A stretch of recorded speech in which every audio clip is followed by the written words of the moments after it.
ಸ್ಥಳೀಯರಿಗೆ Chitradurga Lok Sabha BJP ticket ನೀಡುವಂತೆ ಆಗ್ರಹಿಸಿ ಚಿತ್ರದುರ್ಗದಲ್ಲಿ ಪ್ರತಿಭಟನೆ ನಡೆಸಲಾಯಿತು.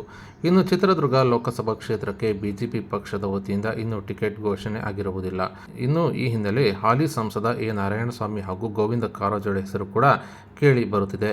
ಈ ಹಿನ್ನೆಲೆ ಶನಿವಾರ ಮಧ್ಯಾಹ್ನ 12:30ಕ್ಕೆ ಬಿಜೆಪಿಯ ಕಾರ್ಯಕರ್ತರು ನಗರದ ಡಿಸಿ ವೃತ್ತದಲ್ಲಿ ಪ್ರತಿಭಟನೆ ಆರಂಭಿಸಿ ಜಿಲ್ಲಾ ಬಿಜೆಪಿ ಕಚೇರಿಯವರೆಗೆ ಪ್ರತಿಭಟನೆ ಮೆರವಣಿಗೆ ಮೂಲಕ ಬಂದಿದ್ದು, ಕೈನಲ್ಲಿ ಎ. ನಾರಾಯಣಸ್ವಾಮಿ ಹಾಗೂ ಗೋವಿಂದ ಕಾರಜೋಳ ಅವರ ಭಾವಚಿತ್ರಗಳನ್ನು ಹಿಡಿದು Govind Karjol go back, Narayanaswamy go back ಎಂದು ಘೋಷಣೆಗಳನ್ನು ಕೂಗಿ ಆಕ್ರೋಶ ವ್ಯಕ್ತಪಡಿಸಿದ್ದಾರೆ. ಇನ್ನು ಪಕ್ಷ ಹೊರಗಿನವರನ್ನು ಅಭ್ಯರ್ಥಿಯನ್ನಾಗಿ ಮಾಡದೆ ಸ್ಥಳೀಯ ಮುಖಂಡರಾದ ರಘುಚಂದನ್ ಅವರಿಗೆ ಟಿಕೆಟ್ ನೀಡಬೇಕು ಹಾಗೂ ಹೊರಗಿನವರನ್ನು ಯಾವುದೇ ಕಾರಣಕ್ಕೂ ಪಕ್ಷ ಮಣೆ ಹಾಕಬಾರದು ಹಾಗೂ ಸ್ಥಳೀಯ ಮುಖಂಡರುಗಳಿಗೆ ಪಕ್ಷ ಟಿಕೆಟ್ ನೀಡಿದಲ್ಲಿ ಚಿತ್ರದುರ್ಗ ಕ್ಷೇತ್ರದಲ್ಲಿ ಬಿಜೆಪಿ ಪಕ್ಷ ಗೆಲುವು ಸಾಧಿಸುತ್ತದೆ ಎಂದು ಆಕ್ರೋಶ ವ್ಯಕ್ತಪಡಿಸಿ ಘೋಷಣೆಗಳನ್ನು ಕೂಗಿದ ಕಾರ್ಯಕರ್ತರು ತಮ್ಮ ಆಕ್ರೋಶ ವ್ಯಕ್ತಪಡಿಸಿದ್ದಾರೆ.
ಧನ್ಯವಾದ.